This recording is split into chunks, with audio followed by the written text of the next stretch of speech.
Asante. Namshukuru Mungu kwa jinsi ambavyo amependa tuweze kusanyika tena sehemu hii ya ibada. Tunakwenda kutafakari maneno matakatifu kutoka katika maandishi matakatifu. Mwenyezi Mungu anazungumzaje kupitia katika neno lake. Kwa muda huu nawakaribisha kwa pamoja ili tuweze kuungana, wale wanatuangalia kwa njia ya mitandao na wale ambao ni wapita njia na wale walioko majumbani, ninawakaribisha kwa pamoja ili ujumbe huu tuweze kusikia. Basi kwa kufungua kipindi chetu, basi tupige magoti tuweze kuomba. Tunaushukuru Baba yetu wa mbinguni, jina lako litukuzwe. Asante kwa kutufikisha masaa wakati huu ambapo tunakwenda kuyatafakari maneno yako matakatifu. Tunakualika, njoo uzungumze nasi kupitia kwa mtumishi wako uliyemwandaa siku ya leo. Mapenzi yako yatimizwe ni katika jina la Yesu, amina. Amina. Karibu mtumishi, karibu. Asante sana. Basi wapenzi wasikilizaji na watazamaji wote ambao mnatufuatilia mkiwa ndani na nje ya mipaka ya Tanzania, lakini pia bila kuwasahau majirani wanatuzunguka na hata wapita njia. Madamu mawimbi ya sauti yanakufikia hapo ulipo, basi wewe ni miongoni mwa walengwa wa neno hili. Haikosi kuna unaloweza kuchukua na likawa na sehemu katika maisha yako ya kiroho. Hivyo basi, mara baada ya ukaribisho huo, nipende kutumia fursa hii waweza kuanza na hasa nikikumbushia kwa ufupi sana kile tulichokuwa nacho Sabato iliyopita, ikiwa ni sehemu ya pili ya mfululizo wa swali ambalo tunalitafutia majibu kwamba nini maana sahihi ya kitabu kile cha Mwanzo 1 mstari wa 26, maneno yanayosomeka kwamba Mungu akasema na tufanye mtu kwa mfano wetu, kwa sura yetu, wakatawale samaki wa baharini na ndege uangani, na maneno yanayofuata pale kwamba hivi Mungu kusema vile alikuwa akiwahusisha Mungu wenzake au alikuwa akiwahusisha nani? Katika mfululizo wa mada hii tulishapata majibu ya kwamba alikuwa akimhusisha mwana wake, sio Mungu mwenzake, kwa kuwa tunaye Mungu mmoja kwa mujibu wa mafungu mengi ambayo tuliwahi kuyasoma katika mfululizo wa mada hizi. Hivyo basi leo tutakuwa tukiendeleza sehemu ya tatu. Naam, kwa sababu hii sehemu ya tatu ni ndefu, tutalazimika kuikata vipande viwili kusudi isimchoshe msikilizaji, ambapo sasa tutapata sehemu ya tatu na kisha tutapata sehemu ya 4 katika kuhakikisha kwamba mtu anaelewa vizuri kile ambacho kimekusudiwa. Nimesema ya kwamba lazima tutoe kwanza muhtasari kidogo wa kile tulichojifunza Sabato ile iliyopita. Tuligundua namna gani ambavyo ushahidi wa maandiko ya kwamba tuliye naye kama Mungu ni mmoja, mwenye nafsi mmoja, kwa mujibu wa maandiko tuliyokwisha yasoma mengi. Tuligundua ya kwamba anayeabudiwa ni Mungu mmoja kupitia mwana wake Yesu Kristo. Tulijaribu kupitia mafungu kadhaa yaliyotuthibitishia maneno hayo, na hivyo basi kwa yule ambaye labda hakuwepo na ambaye hakufuatilia, ili aweze kushawishika kufuatilia, tunalazimika kupitia japo kwa ufupi mafungu yaliyothibitisha maneno hayo ya kwamba ili kuaminisha watu ya kwamba Mungu ni mmoja na wala si nafsi tatu zinazounda Mungu mmoja, ila ni Mungu mmoja mwenye nafsi moja, lazima tuweze kupitia angalau japo kwa ufupi pale tulipoweza kusoma. Na kumbuka ya kwamba tulisoma kitabu cha Ufunuo sura ile ya 5 mstari wa 12. Mtumishi wa Mungu, hebu ni kusumbue urudi pale, soma na fungu jingine moja na kisha tasoma nukuu, alafu tutaingia katika sehemu ya tatu leo ambayo itatuanzia katika kuweka vizuri nukuu za Roho nabii nazo zinaweza kutusaidia nini, na kisha tutaingia hata sehemu ya 4 muda fulani ujao. Karibu tusomee mahali hapo. Ufunuo 11. Ufunuo sura ya 5 mstari wa 12. Ufunuo sura ya 5 mstari wa 12. Anasemaje? Wakisema kwa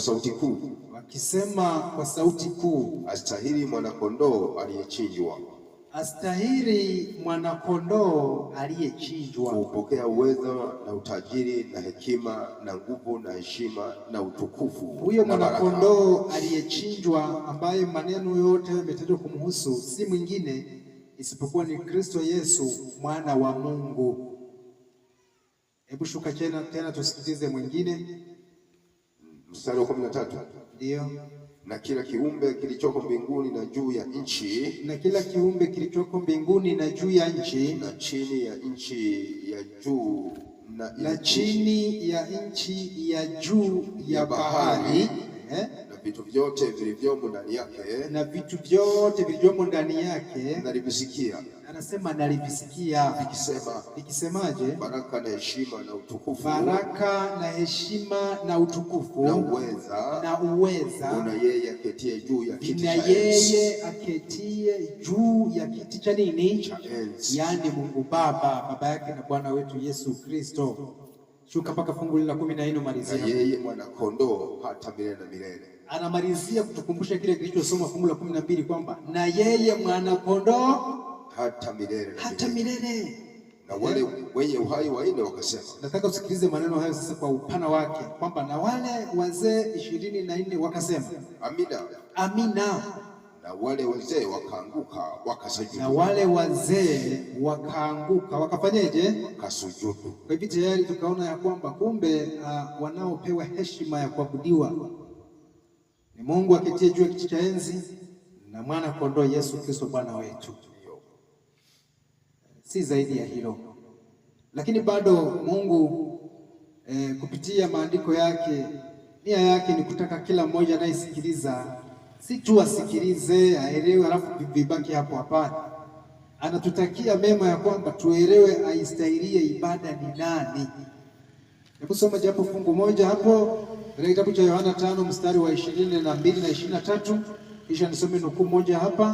Huu utakuwa ni muhtasari wa sehemu ile ya Sabato iliyopita, kisha tuingie katika somo la leo. Yohana 5 mstari wa 22 na 23. Tunaenda kutafuta watu wa Mungu ni nani anayestahili kuabudiwa, kwa sababu kiini cha ibada kinatokana na aliyeumba. Kwa sababu katika kitabu cha Ufunuo 14 kama tulivyosoma mstari wake ni wa 6 mpaka wa 7, anayestahili kuabudiwa ni yeye aliyeumba. Kwa hivyo anapowekwa mwingine mahali pa hawa ambao waliumba, anakuwa ameingia kwenye uvunjifu wa amri ya kwanza, kuabudu miungu mingine ila yeye. Isipokuwa tunaalikwa kumwabudu Mungu kupitia mwana wake. Soma mahali hapo mtu wa Mungu. Maandiko yanasema 22. Ndio. Tena Baba hamhukumu mtu yeyote. Tena Baba hamhukumu mtu yeyote, bali ampa mwana hukumu yote. Bali amempa mwana hukumu yote. Endelea. Ili watu wote wamheshimu mwana. Sikiliza pointi hiyo ilivyokaa sasa. Ili watu wote wamheshimu nani? Mwana. Ili watu wote wamheshimu nani? Mwana. Kama vile wanavyomheshimu Baba. Kama vile wanavyomheshimu nani? Baba. Tayari huwezi kuona mwingine nje ya hao wawili.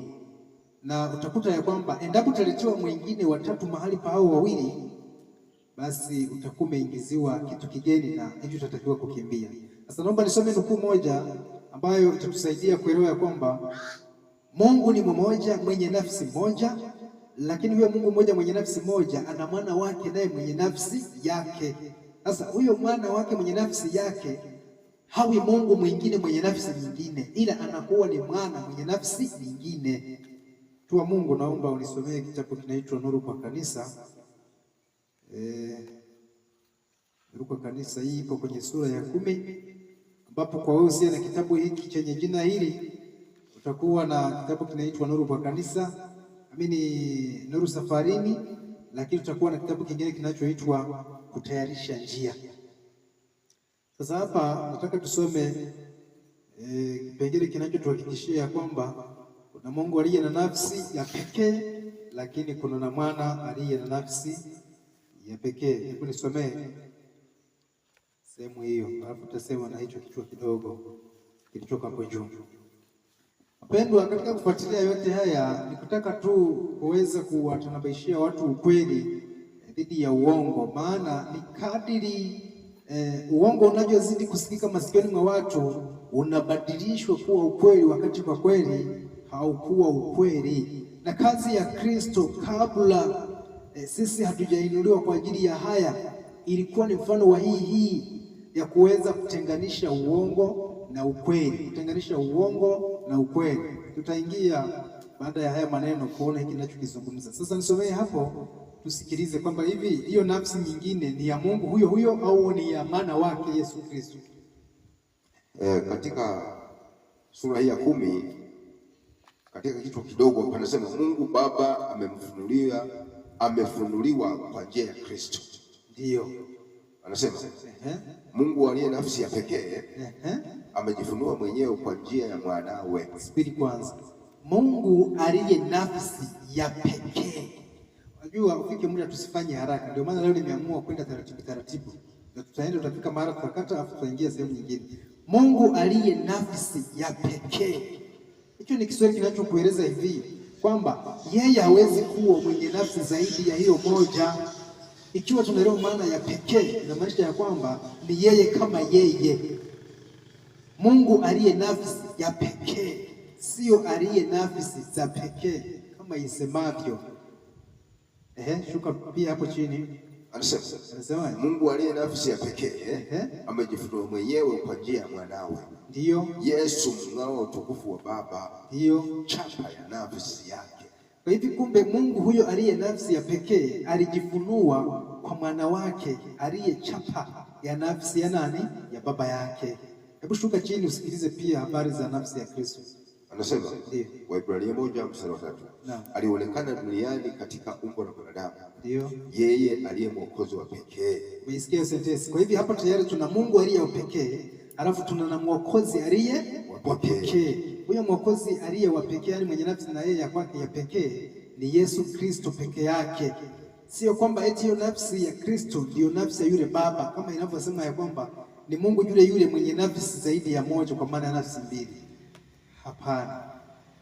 Sasa hebu katika kuona kwamba muda unaenda, niombe tuachie hapo. Kama ni sehemu ya muhtasari, basi anayesikia anaweza kama amesikia na kuelewa, anaweza kawa ameelewa. Sasa kabla hatujaingia ndani, nitaomba mtumishi wa Mungu unisomee kitabu hiki hapa, Tumaini la Vizazi Vyote. Ni sura ya 9. Nataka tupate maneno yanayothibitisha ya kwamba wakati Yesu alikuja akakuta mafundisho yaliyopaswa kufundishwa kwa waumini yalikuwa yamefichwa. Alichokuwa akifanya, alikuwa na kazi ya kuyafichua yale yaliyofichwa, ili kusudi watu waelewe kwamba kipi ni kipi, ukweli ni huu na uongo ni huu. Hiyo ndio ilikuwa kazi yake. Anzia, fungua hiyo karatasi, anzia hapo ambapo nimewekea alama nyekundu. Sura ya 9. Ndio. Kuna sehemu hii nasema siku za mgongano. Kichwa kinasema siku za mgongano. Ukweli mtakatifu ambao ilipangwa kwamba ufundishwe kupitia ibada ilifichwa. Ukweli kwamba, hebu rudia hayo maneno vizuri kwanza. Ukweli mtakatifu ambao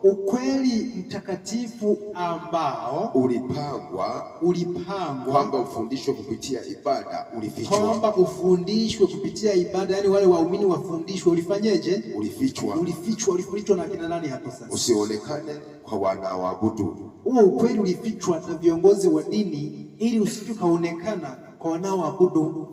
Anasema aliona kwamba hawakupata amani katika ibada zao. Kristo alichungulia akaona kwamba hawakuweza kupata amani katika ibada zao. Hata ukiachia hapo, mtu wa Mungu, nilichokuwa nikitafuta hapa kieleweke tu ni hicho kwamba ibada ilichokuwa ikiendeshwa kinyume cha Mungu alichokuwa amekusudia. Mafundisho Mungu aliyokusudia wayapate waumini yalifichwa. Sasa hiki ndicho ambacho leo nataka tukielewe. Wapendwa, tunatembea na kutafuta usahihi wa maana ya kweli kabisa ya kitabu cha Mwanzo 1:26. Hii ikiwa ni sehemu ya 3 ya mfululizo wa mada hii. Na sasa nitaomba tupitie katika vyanzo aminika vinavyotuthibitishia kwamba hiki kitu yawezekana ni kweli au si kweli, wewe mwenyewe uweze kuthibitika. Mtumishi wa Mungu, naomba unisomee lesoni hii hapa. Hii ni lesoni ya 2009 yenye kichwa cha somo kalama ya unabii. Naomba unisomee somo la 10 ili uweze kumfanya msikilizaji anayefuatilia aelewe. Naomba nitembee na ushahidi kamili kabisa.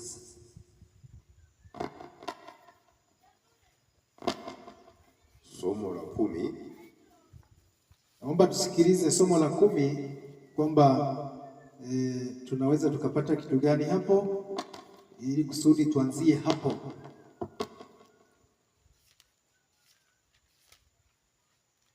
Wapendwa, katika somo hilo la 10 tunaenda kuona kwamba Waadventista wa Sabato walio chini ya mfumo wa General Conference wanakiri wazi ya kwamba muundo wa mafundisho yetu uliandaliwa na kundi dogo la waasisi, na kisha tutaenda kuona kwamba huo muundo wa mafundisho wakati unaundwa, je, Mungu alihusika au hakuhusika? Na kama Mungu alihusika, je, aliruhusu ya kwamba yale ambayo yalichakatwa yaweze kuishia njiani au yasonge mbele? Tutaenda mbali zaidi kuona ushahidi wa hayo maneno, kinyume cha kile ambacho nitakukumbusha mahali hapa kwamba wale waasisi walikuwa hawaelewi. Hebu soma hapa, mtu wa Mungu. Somo la 10, ujumbe wa manabii. Naam. Katika sehemu hii anasema muundo wa mafundisho ya kidini ya kanisa la Waadventista wa Sabato ulifanywa na kundi dogo. Anasema muundo wa kanisa la Waadventista wa Sabato uliundwa na nini? Na kundi dogo la nini? La Waadventista waasisi. La Waadventista waasisi. Endelea. Mikutano yao ilijawa na kujifunza Biblia na kwa maombi na dhati. Mikutano yao ilijawa na kujifunza Biblia, tena kwa maombi ya namna gani? Ya dhati. Ikiandikwa mwaka 1904. Tukiachapotaka isikike tu huo mwaka kwamba ilikuwa ni mwaka 1904 ilipoandikwa taarifa hiyo. Sasa sikilizeni watu wa Mungu mnaotufuatilia katika mitandao ya kijamii na hata mnaosikiliza mkiwa mnapita katika maeneo haya na hata mlio katika majumba yenu, ni kwamba tunachoshughulika nacho ni kile ambacho tungepaswa kuto kukiacha, kwa sababu uhalisia unaweka wazi ya kwamba kile ambacho tunatakiwa kujifunza leo ni kile kilichoandaliwa na waasisi wa imani yetu, sawa sawa. Na kama tunajifunza kile kilichoandaliwa na waasisi wetu, unaweza ukaona kwamba hatuna mamlaka ya kuweza kukibadilisha. Ni kwa nini? Ni kwa sababu kuna uhusika wa Mungu mahali pale uliokuwepo. Sasa kama iko hivyo, basi lazima tuende mbele, tutafute ushahidi. Lazima tuende mbele kidogo, tutafute ushahidi. Hebu nitafutie kitabu hicho cha maandiko ya awali. Sasa maandiko ya awali, ukurasa ni wa namba za Kirumi wa 23. Namba za Kirumi ukurasa wa 23, chini ya kichwa kidogo kinachosema mikutano ya shule ya Sabato, kama sio mikutano ya Sabato. Na mimi twende sambamba. Hapa tunaenda kuthibitisha maneno hayo ambayo yapo kwenye lesoni, alafu kisha baada ya hapo tutaenda kuona, je, hayo yaliyoandikwa humo ndio yanayofuatiliwa au yameachiwa njiani? Hii ikiwa imebebwa na habari ambazo tunashughulika nazo kutokea kwa mhadhiri mmoja anayeongoza waumini kuelewa ya kwamba wale waasisi walikuwa hawana ufahamu wa kitabu cha Mwanzo 1:26 kwenye kitabu ambacho tulikisoma hapa, na ambapo nitarudia maneno hayo. Hebu nisomee pale panapoanza na maneno akirejea uzoefu huo. Maandiko yanasema, hicho anasoma kitabu cha maandiko ya awali, ukurasa wa 23 za Kirumi pale. Ndio mikutano muhimu ya Sabato. Naam. Akirejea uzoefu huu, anasema akirejea uzoefu huu, Ellen White aliandika, wengi kati ya watu wetu hawajui namna msingi wa imani yetu ulivyowekwa kwa udhabiti. Anasema wengi wa watu wetu hawajui namna msingi wa imani yetu ulivyowekwa. Kwa nini? Kwa udhabiti. Ni kweli kabisa, wengi wa waamini na wenzetu hawajui namna msingi wa imani yetu ulivyowekwa. Sasa hapa tunaenda kupata muhtasari wa namna msingi wa imani yetu ulivyowekwa, ili kusudi tuweze kuwa na ufahamu wa kumuelewa atakayekuja kinyume cha haya mambo, tumtafsiri kama mwongo na mzushi, kisha tumpige pembeni. Endelea. Mume wangu mzee Joseph, hebu pasome vizuri, weka kuna alama hapa. mume wangu mzee Joseph, baba Peres na father anasema hivi, mume wangu, yani yule anayeitwa James White, yani mume wa nabii L.G. White aliyoitwa James White, alafu akamweka pale mwingine Joseph, mzee Joseph, sawa, ndio, alafu akamweka baba Peace, ambaye ndio pale kwenye mabano Father Peace, alafu kuna Elder Hiram Edson pamoja na wengine waliokuwa waaminifu, waungwana na wakweli, walikuwa miongoni mwa wale ambao baada ya muda kupita katika mwaka 1844 walifanyaje? Walitafuta ukweli kama watafutao hazina iliyositirika. Walitafuta ukweli kama watafutao hazina iliyofanyaje? Iliyositirika. Endelea. Anasema nilijiunga nao na kujifunza maandiko na kuomba kwa bidii. Nilijiunga nao na kufanyaje? Na kuomba kwa bidii. Hebu rudia, kuna maneno yako hapa. Nilijiunga nao na tulijifunza maandiko na kuomba kwa bidii. Nilijiunga nao na tulijifunza maandiko na kufanyaje? Na kuomba kwa bidii. Alafu mara nyingi mzee zaidi kwa umri miongoni mwa ndugu walioanzishi ambao wameandikwa hapa, baba Pierce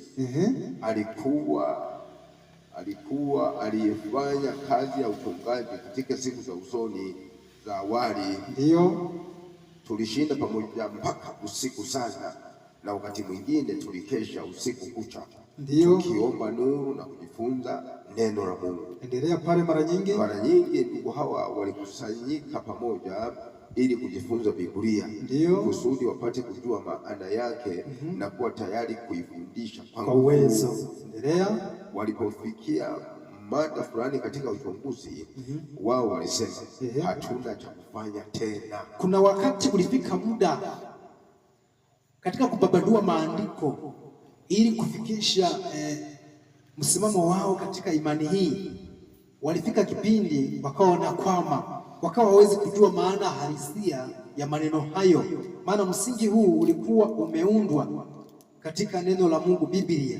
Lakini kadri walivyoendelea kuchakata tena na tena, ulifika muda ambao walikuwa wanakwama na kushindwa kujua waende wapi.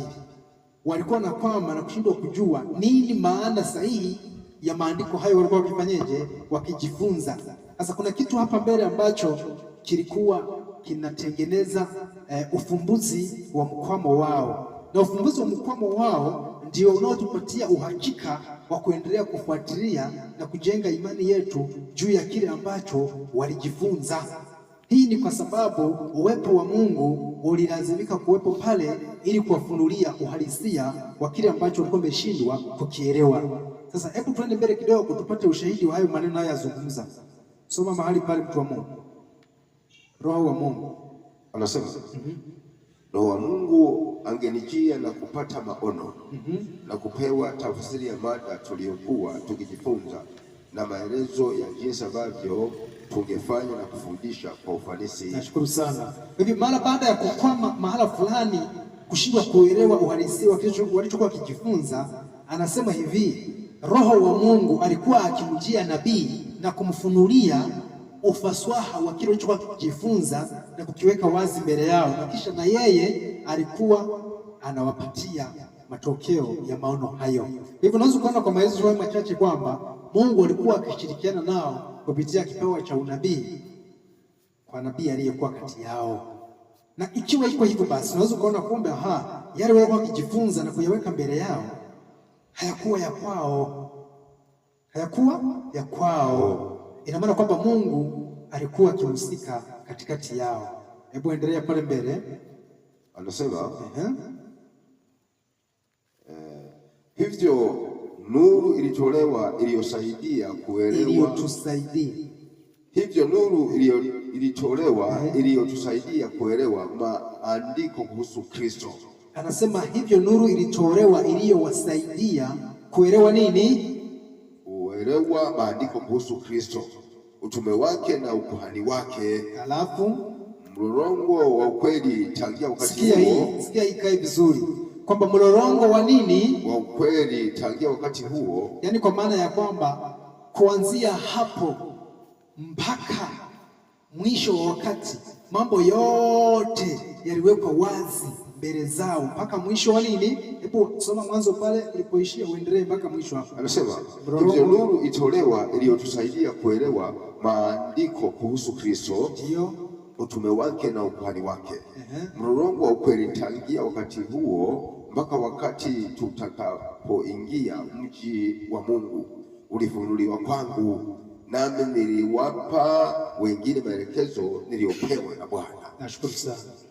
Mimi nafunika na kitabu kama lesoni hiyo 2009 inayoitwa Karama ya Unabii, somo la 10, jinsi gani ambavyo imeweka ushahidi kwa yeyote hata ambaye uwezo wake wa kuelewa unaweza kuwa uko chini, kwamba muundo wa mafundisho ya kanisa hilo la Sabato uliandaliwa na kundi dogo la waasisi. Sasa si tu kwamba waliandaa wao kama wao, badala yake uwepo wa Mungu ulikuwa katikati yao kupitia kipawa cha unabii, kupitia kwa huyo mtumishi wa Mungu Ellen G. White, na kwamba mara walipokuwa wakijifunza Biblia, muda ulifika wakaona kwamba wakawa wanaweka chini, na kisha roho ya Mungu ingemjia nabii na kumfunulia uwazi wa kile walichokuwa kitaka kujua, na kisha akawapatia naye kile ambacho Mungu amemfunulia. Na hivyo mlolongo wote wa kweli zote uliwekwa wazi mbele yao mpaka mwisho wa nini? Wakati. Sasa ikiwa iko hivyo, kuna uwezekano humo katikati maneno yasikikayo na kusema ya kwamba walikuwa hawaelewi yakawa na ukweli? Jibu ni hapana. Huwezi elewa mpaka nirudie kusomea kitabu hiki hapa. Kitabu hiki hapa, Mungu Mmoja, Kwa Nini Utatu, ukurasa wa 96. Naomba nisome maneno ambayo ninadhani baada ya kusomea hayo unaweza kupata sura fulani. Sikia. Nasema hivi, kichwa kidogo narudia ukisoma hii ni mara sio ya tatu. Nasema upingaji wa Utatu Mtakatifu tangu mwaka 1846 hadi 1888. Nasema hivi, katika kipindi hiki baadhi ya waasisi wa dhehebu la Waadventista wa Sabato hawakukubaliana na fundisho la Utatu Mtakatifu kwa sababu kadhaa. Moja, wapingaji walidai kwamba hawakuweza kuona ushindi wa kibiblia wa uwepo wa Mungu mmoja katika nafsi tatu. Sababu hii huonesha kuwa mafungu ya Biblia yanayodhihirisha wingi wa uungu na uwepo wa Mungu mmoja katika nafsi tatu hayakueleweka vizuri katika kipindi chao. Akaweka bayana mafungu ambayo anasema walikuwa hawajaelewi. Ameweza kuweka kitabu cha Mwanzo 1:26, akaweka Mwanzo 3:22, akaweka na kitabu cha Mwanzo 11 mstari wa 6 na wa 7. Sikiliza watu wa Mungu, iko hivi, sio kweli kwamba walikuwa hawaelewi, ila huyu anawasilisha dhana yake ili kulinda kile ambacho ametuma kukifanya. Hujanielewa na hutanielewa mpaka nitakapozama ndani. Wapendwa, ukweli usiohitaji maelezo ni kwamba Mungu hajui kuzeeka na hatazeeka. Kile alichokisema ndicho kitakachoendelea, na hautafika muda ambao kitaonekana kimepita muda wake. Hii ni kwa sababu ya kwamba haijawahi kutokea jua ambalo liliweka tangu alipoliweka likakosa nguvu eti tu kwa sababu muda umekuwa mrefu. Hapana, vivyo hivyo na neno lake lilotoka katika kinywa chake kupitia nabii wake litabaki kuwa imara mpaka mwisho wa wakati. Sasa maneno kama hayo leo soma hivyo ya kwamba muundo wa mafundisho ya kanisa hili ambao uliandaliwa na kundi dogo la waasisi wa kanisa hili na ndani yao Mungu akahusika kupitia kipawa cha unabii, unadhani maneno hayo yaweza kuwa sahihi? Hapana, haiwezi kuwa sahihi. Hapa nitaenda kuwasomea ushahidi unaothibitisha ya kwamba Mungu anataka tudumishe yale waliokuwa nayo.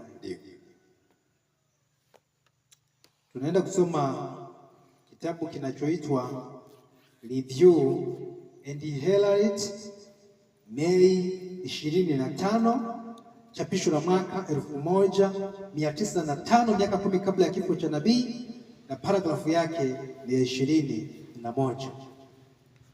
Sikilize maneno ambayo yako mahali hapa yanayotuhakikishia ya kwamba ni kweli kabisa hatupaswi kuwasikiliza wengine wanaokuja kando ya kile Mungu alichokielekeza. Anaelekeza vizuri kabisa ya kwamba tunatakiwa tudumishe msimamo wetu wa kimafundisho kwa wale ndugu zetu waliotangulia.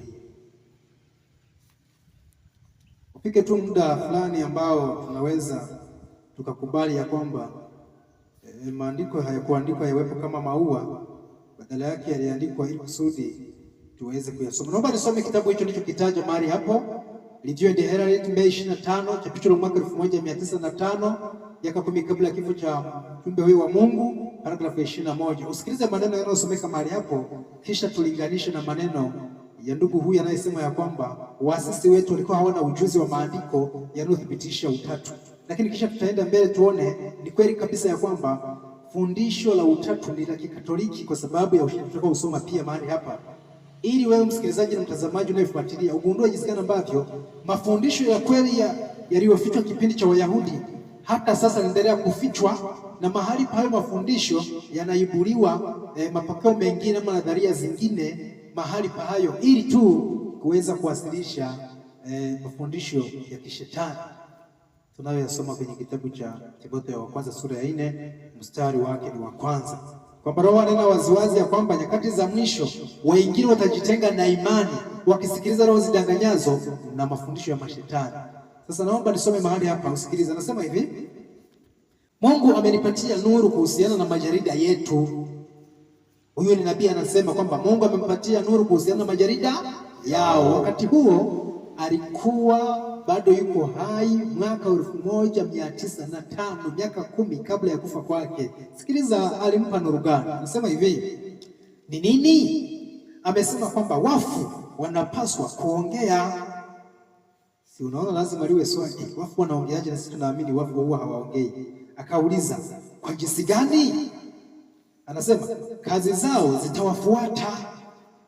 Kiswahili kiwapendwa, kazi zao zitawafuata ni mfano wa kitabu cha Ufunuo sura ya 14 mstari wa 13. Kwa upendeleo naomba hilo fungu lisomwe kwanza, halafu ndipo uelewe maana hii iliyosema ya kwamba kazi zao zitawafuata. Kwa kuelewa hilo fungu la Ufunuo 14 mstari wa 13 utaelewa vizuri hii nukuu inachokizungumza. Hii yote ikiwa ni sehemu ya kutafuta tu ukwepa mtego wa shetani, kujikuta tunamwabudu mahali pa Mungu wa kweli. Karibu mtumishi. Maandiko yanasemaje? Nikasikia sauti kutoka mbinguni ikisema. Huyo ni Yohana anasema, nikasikia sauti kutoka juu mbinguni ikisema, andika, heri wafu wafaao katika Bwana. Upasome vizuri. Andika, heri wafu wafaao. Heri wafu wafao katika Bwana tangu sasa. Heri wafu wafao katika Bwana tangu sasa. Endelea. Naam. Asema roho wapate kupumzika baada ya taabu zao. Mungu amenipatia nuru kuhusiana na majarida yetu. Huyo ni nabii anasema kwamba Mungu amempatia nuru kuhusiana na majarida yao. Wakati huo alikuwa bado yuko hai, mwaka 1905, miaka 10 kabla ya kufa kwake. Sikiliza alimpa nuru gani. Anasema hivi: ni nini? Amesema kwamba wafu wanapaswa kuongea. Si unaona lazima liwe swali, wafu wanaongeaje? Na sisi tunaamini wafu huwa hawaongei. Akauliza, kwa jinsi gani? Anasema kazi zao zitawafuata. Kiswahili kiwapendwa, kazi zao zitawafuata ni mfano wa kitabu cha Ufunuo sura ya 14 mstari wa 13. Kwa upendeleo naomba hilo fungu lisomwe kwanza, halafu ndipo uelewe maana hii iliyosema ya kwamba kazi zao zitawafuata. Kwa kuelewa hilo fungu la Ufunuo 14 mstari wa 13 utaelewa vizuri hii nukuu inachokizungumza. Hii yote ikiwa ni sehemu ya kutafuta tu ukwepa mtego wa shetani, kujikuta tunamwabudu mahali pa Mungu wa kweli. Karibu mtumishi. Maandiko yanasemaje? Nikasikia sauti kutoka mbinguni ikisema. Huyo ni Yohana anasema, nikasikia sauti kutoka juu mbinguni ikisema, andika, heri wafu wafaao katika Bwana. Upasome vizuri. Andika, heri wafu wafaao heri wafu wafao katika Bwana tangu sasa. Heri wafu wafao katika Bwana tangu sasa. Endelea. Naam. Asema Roho wapate kupumzika baada ya taabu zao. Wapate kupumzika baada ya taabu zao. Kwa nini? Kwa kuwa matendo yao yafuatana nao. Sasa kwa kuwa matendo yao yafuatana nao, ndio maana wanapewa hiyo heri, au wamebarikiwa wanaokufa katika Bwana tangu sasa. Hiki kinachosema hapo maana yake ni kwamba taarifa zao zinaendelea kutunzwa, ya kwamba wamekufa wakiwa mwelekeo sahihi, wakiwa upande wa Bwana. Sasa maelezo tunayosoma pia hapa kwenye kitabu anaposema ya kwamba kazi zao zitawafuata, maana yake ni kwamba kile walichokuwa wakijifunza kitatakiwa kuendelea kwa hawa waliosalia ambao ni wafuasi wao. Unajua, kishaelewa kwamba hawa ndio waasisi wako, hutakiwi kwenda kinyume cha walichokifanya, la sivyo kataa kwamba hawa sio waasisi wangu. Lakini kama hujakataa, lazima ujifunze wale walichojifunza. Kile walichokikataa unatakiwa ukikatae pale ulipokanyaga, na ukanyage hapo hapo, vinginevyo utakuwa muasi, si ndio? Sasa sikiliza, naendeleza kusoma hii nukuu. Anasema hivi, kazi zao zitawafuata. Sikiliza, tunapaswa kurudia maneno ya waasisi katika kazi yetu. Hii sentensi inahitaji tafsiri kweli? Tunapaswa kudumisha, narudia, tunapaswa kurudia maneno ya waasisi katika kazi yetu. Tunapaswa kurudia maneno ya waasisi katika kazi yetu. Sasa mwingine akija kinyume cha hii kauli na kusema ya kwamba hapana, hawa walikuwa hawaelewi, na wakati Mungu alihusika kupitia nabii aliyekuwa ndani yao, unadhani unakuwa uko sahihi? Yaani hapo ni makosa kabisa. Hebu sikiliza ninayoendelea hapa. Anasema hivi, ambao walijua kilichogharimu kutafuta ukweli kama kwa hazina iliyostirika. Haya maneno tuliyasoma kwenye hiyo maandiko ya awali, ambapo hiyo maandiko ya awali ni maneno pia yanayopatikana kwenye kitabu cha Selected Messages, gombo la kwanza, kurasa 206 mpaka 207. Ukikaa kwa kutulia ukasoma hayo maneno utayakuta pia jinsi gani ambavyo muundo wa mafundisho haya kanisa hili yalitokana na watu ambao walikaa na kuisoma Biblia kwa kina, huku wakiongozwa na Roho wa Mungu kupitia karama ya unabii kwa mjumbe wake Ellen G. White aliyokupitia.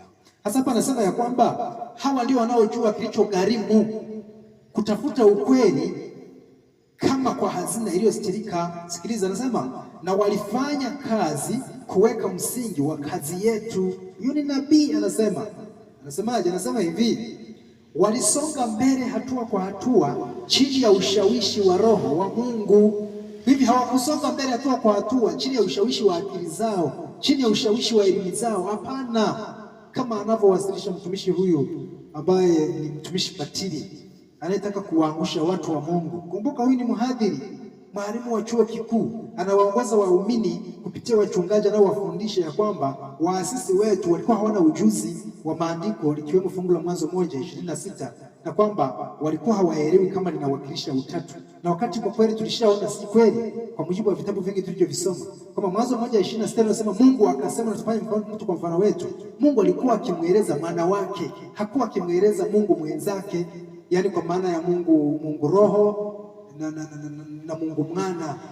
Hapana, hakuwa anaeleza Mungu wenzake, alikuwa anamueleza mwana wake. Sasa hata yeye na mwana wake ni wingi, wawili wanatengeneza Kiswahili cha wingi, ndio kinyume cha anavyosema hapa. Sikiliza, naendelea. Anasema hivi, anasema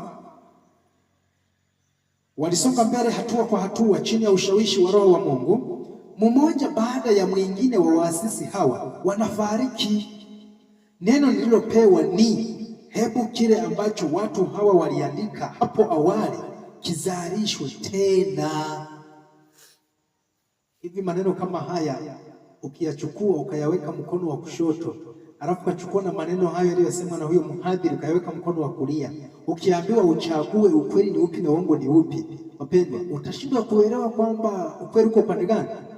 lazima ufuate kile Mungu ambacho alimfunulia mtumishi wake. Akisema hivi, angalia, hawa waasisi mmoja baada ya mwingine wanaendelea kupungua kwa vifo vyao, wanakufa. Hasa cha kufanya, hebu chapisha makala yale waliokuwa wakijifunza na kufundisha, ili yaweze kuwekwa kwa hao wanaokuja baada ya vifo vya hawa. Ndicho kile kilichomaanishwa pale ya kwamba kazi zao za wafuata. Wafu wanapaswa kuzungumza. Wanazungumzaje? Ni kupitia kile walichokuwa nacho katika siku za uhai wao. Hii ni habari njema kwa yeyote anayetaka kuokolewa, lakini ni habari mbaya kwa yeyote anayetaka kupotea. Unajua, hatutakiwi kwenda kinyume cha maandiko yanavyoelekeza. Mtumishi wa Mungu, nikuombe unitafutie kitabu kile cha Wakorintho wa kwanza sura ile ya 3 mstari wake ni wa 11. Wakorintho wa kwanza sura ile ya 3 mstari wa 11, tunakutana na maelezo mazuri ambayo yanatuhakikishia kwamba Mungu hajui kubadilika.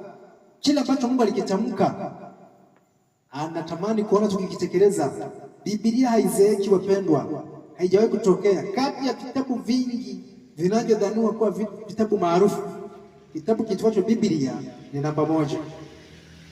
Somea hali hapo tuweze kusikiliza tunachoweza kutujengea msingi tunapoelekea kumaliza sehemu hii ya 3 kwa ajili ya kujiandaa kuingia sehemu ya 4.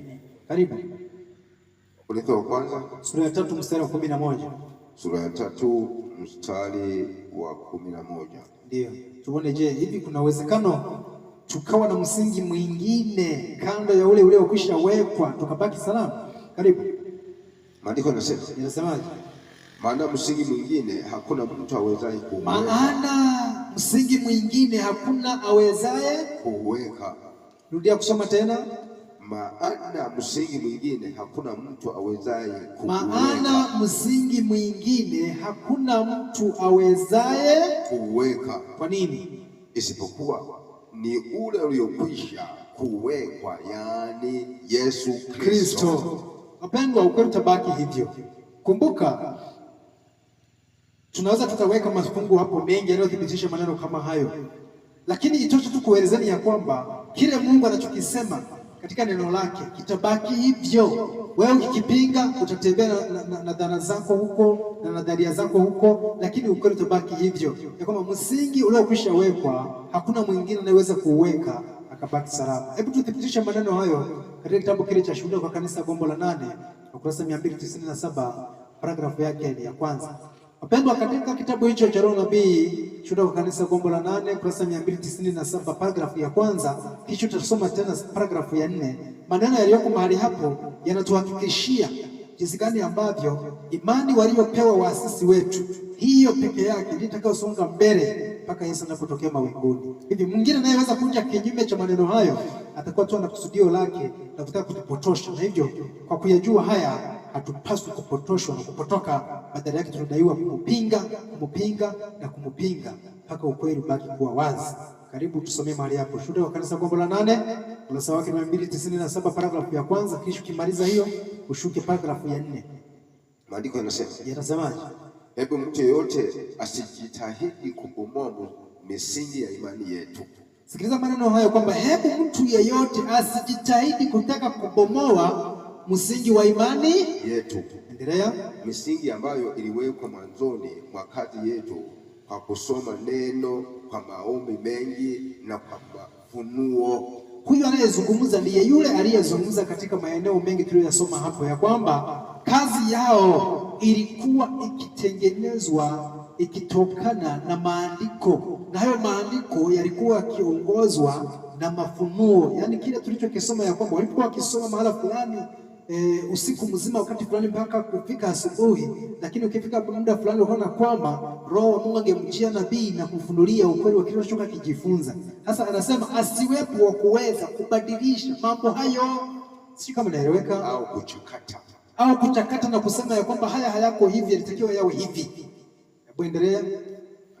Anasema watu wanaweza kudhani kwamba wamepata njia mpya na kwamba wanaweza kuweka msingi wenye nguvu zaidi ya ule ambao umekwisha wekwa. Yani sentensi fupi unachoweza ukichukua, yani concept, wazo na maneno hayo unaweza kuchukua hivi kwamba asiwepo anayeweza kuja na ujuzi mwingine mpya ama mgeni akidhani ya kwamba huu ujuzi aliouleta ndio bora, ndio mzuri kuliko ule. Kwa nini? Ni kwa sababu Mungu alivyokwisha sema aliweza kufunga. Tulisoma ya kwamba munyororo wa taarifa zote zihusuzo mafundisho yanayoweka wazi kweli zote waliwekwa mbele yao mpaka mwisho wa nini? Wa wakati. Kwa hivyo humo katikati, kabla ya mwisho wa wakati, hairuhusiwi mwingine kufanyeje? Kuingiza kitu kingine, ndio? Endelea. Lakini huu ni udanganyifu mkubwa. Sikiliza hiyo sentensi ilivyokaa vizuri.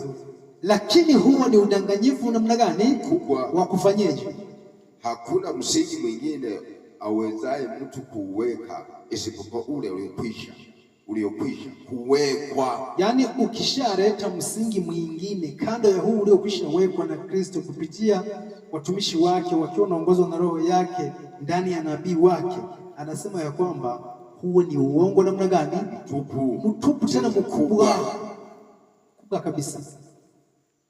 Na ni pale tu kwamba tunapoweza kujifariji, lakini ukweli utabaki hivyo ulivyo, na yeyote anayeweza kuamini kinyume cha kile kilichotangulia atakuwa ameingizwa kwenye kundi la waliodanganywa na kudanganyika, na hiyo ni hatari, tena ni hatari kubwa.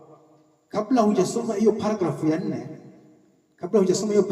4, kimbia kitabu ni hicho, yani Shuhuda kwa Kanisa gombo la 8 ukurasa wa 249 paragrafu ya 2. Kabla hujasoma paragrafu ya 4 ya huo ukurasa wa 297, hebu kimbia huo ukurasa wa 249 paragrafu ya 2. Kuna kitu ninachotaka kisikike mahali hapo.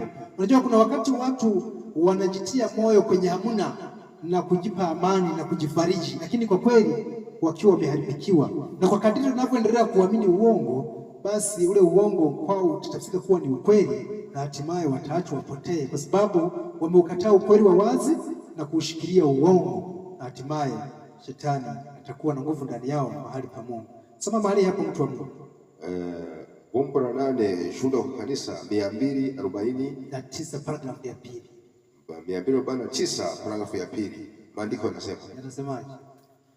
Hawahuzunishwi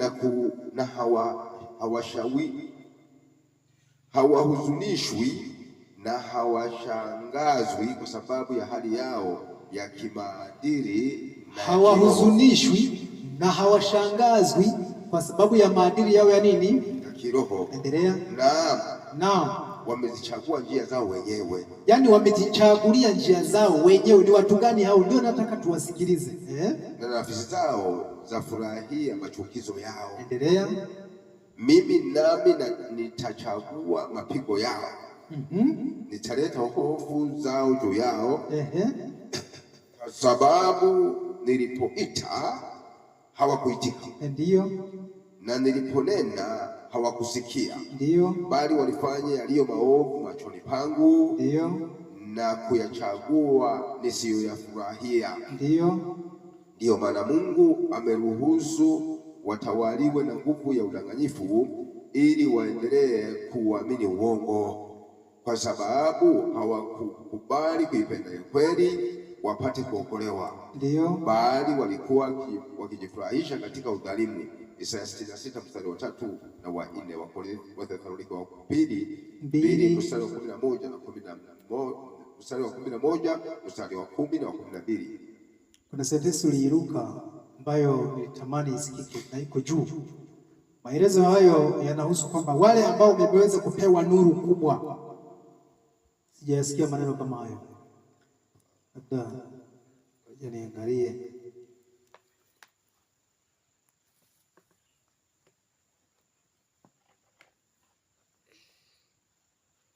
Tunasoma wapendwa, Shuhuda kwa Kanisa gombo la 8 kurasa 249 paragrafu ya 2. Tunatafuta kuona kwamba je, hivi kuna ambao wanajitia moyo kwenye hakuna, wakati kwa kweli walitakiwa washtuke na kisha waweze kufuata njia iliyo sahihi. Kurasa 249 paragrafu yake ya 2. Kuna maneno mazuri pale yanayoonyesha kwamba hawa watu si wengine, ni Waadventista wa Sabato walio chini ya mfumo wa General Conference ambao walipewa ukweli na kisha wakaupiga pembeni. Hapa ninasoma ni sura ya 40 inayosema, je, tutakuwa tumepungua? Kumbe mimi ndiye niliyeweza kukukosea. Ni paragrafu ya 3. Paragrafu ya 3? Hapana, ni paragrafu ya 2, lakini wewe ulianzia mbele, ulitakiwa uanzie nyuma, chini ya kichwa kidogo kinachosema kushindwa kumheshimu Mungu. Ndio. Umepaona? Ndio. Sasa maneno hayo yako hapo, usisahau. Yeye unayo chini ya uso. Sikiliza msikilizaji, maneno hayo ili uamini ya kwamba maneno haya ni moja kwa moja yanamhusu Mwadventista Sabato aliye chini ya mfumo wa General Conference. Kumbuka sisi ni Waadventista Sabato wana matengenezo ambao tumeitwa kuweza kurudisha watu kwenye msingi wa imeandikwa, kwenye msingi wa kile ambacho Mungu aliruhusu kitolewe kama sehemu ya ramani. Sasa somo maelezo hayo tuweze kupata cha kuzungumza. Anasemaje? Yeye aonaye chini ya uso, yeye aonaye chini ya uso, ambaye husoma mioyo ya watu wote, ambaye anasoma mioyo ya watu wote. Anasema hivi, anasemaje? Kwa wale ambao wamekuwa na nuru kubwa. Alikuwa anatafuta hiyo sasa. Kwa wale ambao wamefanyaje? Wamekuwa na nuru kubwa. Ukitaka kuamini kwamba hawa waliopewa nuru kubwa ni watu gani, itakulazimisha kusoma kitabu cha Shuhuda kwa Kanisa Kombo la 7 kurasa 138 paragrafu ya 2. Kwa muda wako utakisoma, utasikiliza waliopewa nuru kubwa ni watu gani. Sasa soma tena maelezo haya. Anasema, ngoja nianzie pale. Yeye aonaye chini ya uso, yeye aonaye chini ya uso, ambaye husoma mioyo ya watu wote, ambaye husoma mioyo ya watu wote. Asema hivi, kwa wale ambao wamekuwa na nuru kubwa. Hawahuzunishwi na hawashangazwi kwa sababu ya hali yao ya kimaadili na ya kiroho. Ndio. Naam, wamezichagua njia zao wenyewe, na nafsi zao zafurahia machukizo yao. Ndio. Mimi nami nachagua mapigo yao. Ndio. Nitaleta hofu zao juu yao, kwa sababu nilipoita hawakuitika, na hawakuitika, na niliponena hawakusikia, bali walifanya yaliyo maovu machoni pangu. Achia tu hapo, mtu wa Mungu. Nilichokuwa nikitafuta ni hicho kwamba hawa ambao wamepewa nuru kubwa wamechagua njia zao wenyewe, na kwa kule kuchagua nia zao wenyewe mahali pa neno la Mungu, basi yeye naye atachagua mapigo yao. Sasa unasubiri upigwe ndipo uelewe? Hapana, watu wa Mungu, mahali pake pa kuchukua ni kusikiliza nini Bwana akisemacho. Bwana asifiwe. Ukweli usiohitaji maelezo mengi ambao ungetakiwa kushikiliwa ni kusikiliza nini akisemacho Bwana kukuhusu, nini akisemacho Bwana kunihusu, kisha tufate wote, na kisha tuweze kuwa miongoni mwa watakaookolewa. Hii itatusaidia sana kuelewa nini ambacho tunatakiwa tukishikilie na nini ambacho tunatakiwa tukiachilie. Vinginevyo lazima tujikute tunashikilia uongo mahali haukweli. Ni pale tu wakati fulani tunashindwa kuwa na muda wa kufuatilia uhalisia wa maandiko, lakini nakuhakikishia kwamba pia tutakapotenga muda kwa ajili ya kufuatilia uhalisia wa maandiko, kwa vyovyote vile lazima kubali ya kwamba huu ni uongo unaoletwa, pige pembeni, na huu ni ukweli wa zamani, ni ushikilie. Soma fungu la mwisho tunapomaliza hii sehemu ya 3, tayari kwa kujiandaa kuingia sehemu ya 4. Fungu lenyewe ni kitabu cha Isaya 51 mstari wake ni wa kwanza. Wapendwa, katika kitabu hicho cha Isaya 51 mstari wa kwanza kinatuhakikishia, kikiungana na mafungu mengine mengi kama Yuda 1 mstari wa 3 na wa 4, ambapo inatuwekea vizuri namna gani ambavyo hao watu wataleta nadharia zingine, kama Efeso 2:20 kwamba tunatakiwa tusihame, bila kusahau pia Yeremia 6:16 kwamba tusimame tuulize mapito ya zamani. Nisome hicho kitabu sasa cha Isaya 51 mstari wake ni wa kwanza, tuone kwamba hivi kuwa kando ya kile ambacho kilifanywa na wenzetu waweza kuwa ni usalama au waweza kuwa ni uangamivu. Karibu sana. Isaya 51 mstari wa 4. Ndio.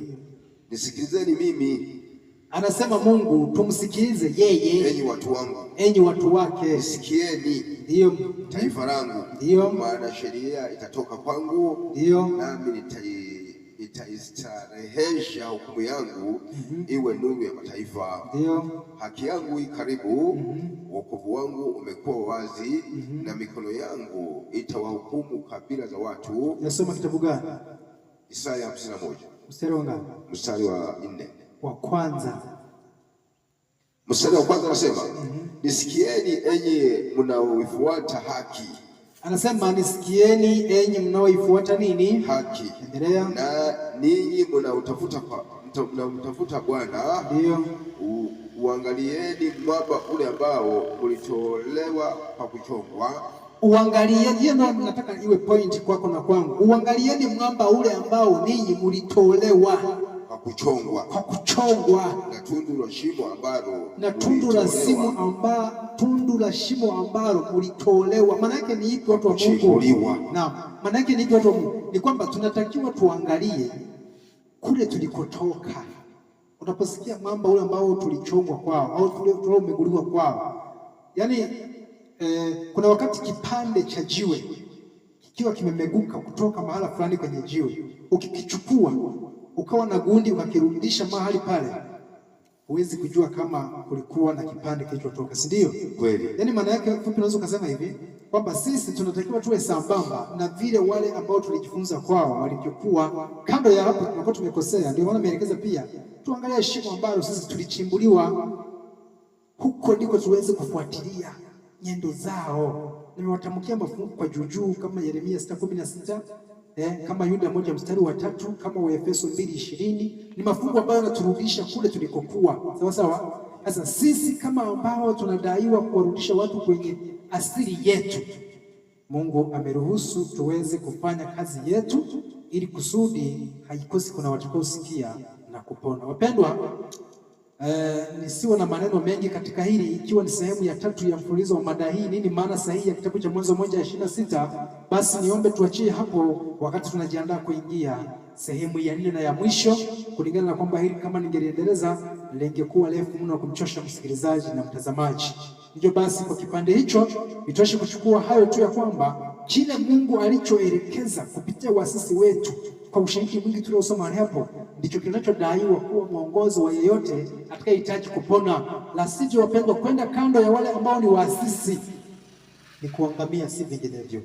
Na ni tumaini langu ya kwamba msikilizaji, mtazamaji unatufuatilia, tumaini lako ni kuweza kupona, na Bwana si dhalimu. Lazima afunulie ukweli wake katika neno lake ili uweze kupona. Basi ili kuweza kufikia mafanikio hayo, lazima tuhitaji neema iliyo nje yetu, kwa maana ya Kristo kuendelea kudumu ndani yetu na kutuongoza nini tukifanye na nini tusikifanye. Sasa ili iwe hivyo, lazima tuweze kumwomba atusaidie. Kwa hiyo tunaingia magotini, si tu kwamba tubaki kuyaelewa hivyo yalivyo, lakini tupate nguvu iliyo nje yetu kuweza kuyatendea kazi, kuepuka mafundisho yote ya uongo na kuweza kushikilia mafundisho ya kweli. Basi tupige magoti, tuombe tunapojiandaa kuingia sehemu ya 4. Baba yetu Mungu ishie milele, tuseme nini tena? Jina lako na litukuzwe. Litukuzwe sana kwa namna ambavyo umeendelea kutufunulia mengi, jinsi gani ambavyo mlolongo wa mafundisho yalikotokea mpaka hapa ni sehemu moja tu ambayo tunaweza tukaiangalia kwa sisi wetu ambao kipawa chako kilihusika, na si nje ya hilo. Maana tukienda nje tu ya hilo tutajikuta tunapokea mafundisho ya uongo, na kwa sababu hiyo tutapotea. Lakini haleluya, umeweza kujifunua kupitia neno lako, jinsi gani ambavyo ulielekeza kwamba tuweze kudumu kuangalia kile ambacho wasisi wetu walikifanya, tukidumishe, na kwamba kwa kufanya hivyo basi tutakuwa tunaendeleza kile ambacho uliruhusu kiendelezwe na wale watu wako, na kwa sababu hiyo tutaokolewa. Tunakualika katika kipindi kingine tena, sehemu ya 4 ya mada hii, uweze kutusaidia si tu tuelewe, lakini tusaidie tuweze kutenda. Kwa jina la Yesu tumeomba, amina. Amina.